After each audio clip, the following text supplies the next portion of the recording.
In the aftermath of the global economic meltdown, the head of the World Bank says the U.S. should not assume the dollar will always be the world's business currency. Speaking at the School of Advanced International Studies at Johns Hopkins University in Washington, Robert Zoellick says world finances have undergone a seismic shift. The United States would be mistaken to take granted the dollar's place as the world's predominant reserve currency. Looking forward, there will increasingly be other options to the dollar. Among the options, Zoellick says the 16-nation euro and China's yuan, also called the renminbi, are quickly gaining acceptance.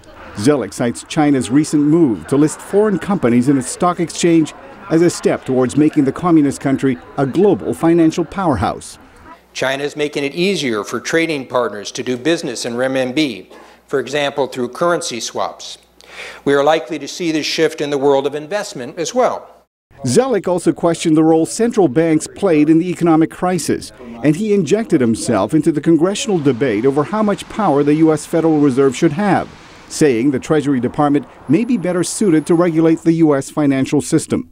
In the United States, it will be difficult to vest the independent and powerful technocrats at the Federal Reserve with more authority. My reading of recent crisis management is that the Treasury Department needed greater authority to pull together a bevy of different regulators. Moreover, the Treasury is an executive department, and therefore Congress and the public can more directly oversee how it uses any added authority. Regarding the Pittsburgh summit last week for the world's biggest economies, Zoellick applauded the resolution, making the G20 the premier forum for global financial cooperation.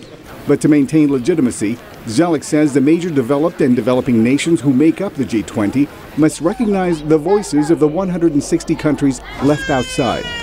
It needs to help to offer a hand to the poorest and weakest countries, the 1.6 billion people still without electricity, and the bottom billion trapped in poverty because of conflict and broken governance.